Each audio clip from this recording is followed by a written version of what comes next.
समोर चक्क राम, हनुमान आणि सीता अवतरल्याचं चित्र पाहायला मिळालं। आपल्या मागण्यांकडे लक्ष वेधण्यासाठी त्यांनी अशा वेशभूषेमध्ये आंदोलन केलं। देशाचे पंतप्रधान नरेंद्र मोदी यांनी अखेर अयोध्येतील श्रीराम मंदिर पूर्ण करून त्या ठिकाणी श्रीरामाच्या मूर्तीची प्रतिष्ठापना केली। तेव्हापासून संपूर्ण भारतामध्ये जय श्रीराम हे नाव प्रत्येकाच्या तोंडात आहे। सोलापुरात गुरुवारी जिल्हा परिषदेच्या समोर राम, हनुमान, लक्ष्मण, रावण आणि सीता यांच्या वेशभूषेत काही कलावंत अचानकच अवतरले। रस्त्यावरून जाणारे येणारे प्रत्येक जण तिकडे पाहत होते, परंतु हे सर्व जिल्हा परिषदेच्या उपोषण गेट समोर काय करत आहेत हे जेव्हा जाणून घेण्यात आलं तेव्हा हे सर्व शाहीर विश्वासराव फाटे लोककला संस्था आणि सोलापूर जिल्हा कलावंत संघटनेचे सदस्य होते। त्यांनी आपल्या मागण्यांकडे लक्ष वेधण्यासाठी या वेशभूषेमध्ये आंदोलन सुरू केलं होतं। दरम्यान संघटनेचे अध्यक्ष शाहीर बापू पटेल यांनी यावेळी माहिती दिली की वृद्ध कलाकार मानधन समिती गठीत करणं, कलावंतांच्या मानधनात वाढ होऊन किमान 5,000 मानधन करावं, केंद्र शासनाप्रमाणे कलावंतांना समान मानधन मिळावं, नाट्य परिषद, तमाशा परिषद याप्रमाणे कलावंतांची परिषद प्रत्येक वर्षी प्रत्येक तालुक्यात घ्यावी, 2020 पासून प्रलंबित प्रकरणं मंजूर करावी, या प्रमुख मागण्यांकडे लक्ष वेधण्यासाठी हे आंदोलन करत असल्याचं त्यांनी सांगितलं। शाहीर विश्वासराव फाटे लोककला संस्था यांच्या संयुक्त विद्यमाने सोलापूर जिल्ह्यातील लोककलावंतांच्या विविध मागण्यासाठी अडचणी शासन दरबारी मांडण्यासाठी जिल्हाधिकारी कार्यालयासमोर धरणे आंदोलनाचा कार्यक्रम आयोजित केलेला आहे।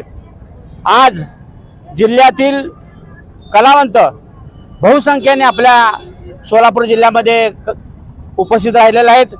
कलावंताच्या प्रमुख मागण्या आहेत। सोलापूर जिल्ह्यातील लोक कलावंत संघटनेची समिती आहे, वृद्ध कलावंत मानधन समिती, गेल्या 1.5 ते 2 वर्षापासून अस्तित्वात नसल्यामुळे 1200 ते 1400 जिल्ह्यातील प्रलंबित प्रकरणे पडून आहेत। दुसरी मागणी अशी आहे, कलावंताच्या मानधनामध्ये वाढ व्हावी। कलावंतांना 2200 रुपये असं मानधन मिळतं तुटपुंजी, तर यासाठी कमीत कमी कलावंतांना दरमहा 5,000 रुपये मानधन मिळावे अशी एक आमची विनंती आहे। दुसरी विनंती तिसरी असं आहे, केंद्र सरकार पेन्शन योजना सुरू केलेली आहे कलावंतांना, आणि त्यावेळेला ती पेन्शन योजना समान सगळ्या कलावंतांना न्याय देते, आणि महाराष्ट्र शासनाने अ ब क ड असा निकष लावून याच्यामध्ये दुजाभाव केलेला आहे। तरी केंद्र सरकारप्रमाणे महाराष्ट्र शासनाने सर्व कलावंतांना समान मानधन द्यावे अशी एक आमची मागणी आहे।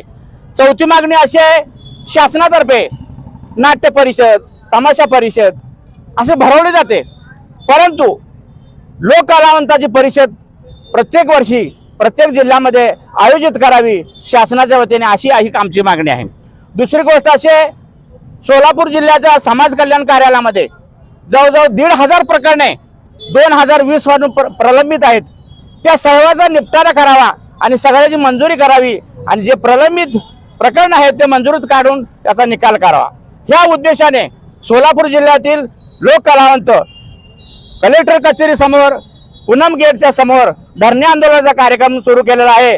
तरी यासाठी शासन दरबारी आमची न्यायाची मागणी आहे। कुठल्या आम्ही शासनाच्या विरोधात घोषणा देत नाही, निषेध करत नाही, आमची कला आहे सादर करतो, ही शासनाने आमची दखल घ्यावी, आमच्या मागण्या मान्य कराव्या एवढी मी विनंती करतो।